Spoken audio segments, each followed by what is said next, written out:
ஒரு ஊர்ல வேட்டை நாயும் சேவலும் நண்பர்களா இருந்தாங்க. அவங்க 2 பேரும் எப்பவும் ஒன்னாதான் இருப்பாங்க. ஒரு நாள் நண்பா, நாம பக்கத்து ஊரை சுத்தி பார்க்க போகலாமா? அட இது நல்ல யோசனையா இருக்கே. சரி வா போகலாம். சேவலும் வேட்டை நாயும் அங்கிருந்து பக்கத்து ஊரை சுத்தி பார்க்க கிளம்புனாங்க. அவங்க 2 பேரும் காட்டுப்பாதை வழியா போனாங்க. அவங்க போன கொஞ்ச நேரத்திலேயே பொழுது போக ஆரம்பிச்சது. நண்பா, சூரியன் மறைய ஆரம்பிச்சிருச்சு. நாம தூங்குறதுக்கு ஒரு நல்ல இடத்த பார்க்கணும்.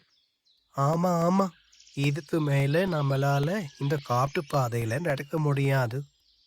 அதோ அங்க பாரு, அந்த மரமும் நம்ம படுத்து தூங்க சரியானதா இருக்கும். சரி, நான் போய் மேலே படுத்துக்கிறேன். நீ மரத்து கீழே படுத்துக்க.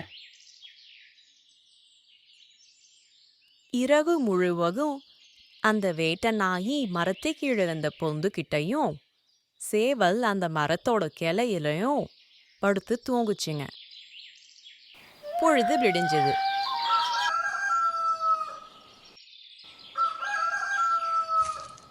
ஆ இது சேவலோட குரல் மாதிரி இருக்கே. காலையிலே நமக்கு கோழி கிடைச்சிருச்சு. அருமை அருமை, இதை எப்படியாக தேடி கண்டுபிடிக்கணும். நரி அந்த சேவல் எங்க இருக்குன்னு தேடி போச்சு. சேவல் மரத்துக்கு மேல உட்காந்துகிட்டு இருக்கிறத அந்த நரி பார்த்துச்சு. ஆ அதோ அந்த மரத்து மேல அதை எப்படி பேசி கீழே வர வைக்கிறான் பார். நம்மளுடைய வஞ்சக பீச்சுக்கு மயங்காதவங்க யாராவது இருக்காங்களா என்ன? வணக்கம் சேவலே, உங்களை இந்த காட்டுக்குள்ள பார்த்ததுல ரொம்ப மகிழ்ச்சியா இருக்கு. ஆமா, காட்டுக்குள்ள என்ன வழி தவறி வந்துட்டியா?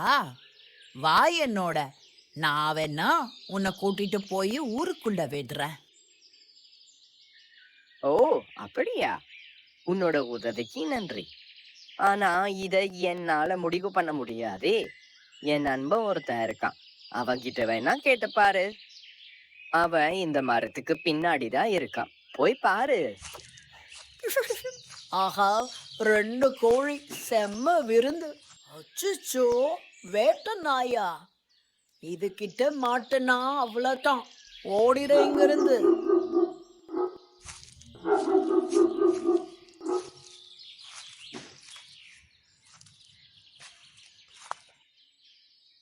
நண்பா, நரி மாதிரி ஒரு கபடக்காரனோட பேச்ச எப்பவுமே நம்ப கூடாது, சரிதானே? ஆமாப்பா, நீ சரியாதான் சொன்ன. ஒன்னா இருந்தாதான் பாதுகாப்பும் மகிழ்ச்சியும் கிடைக்கும்.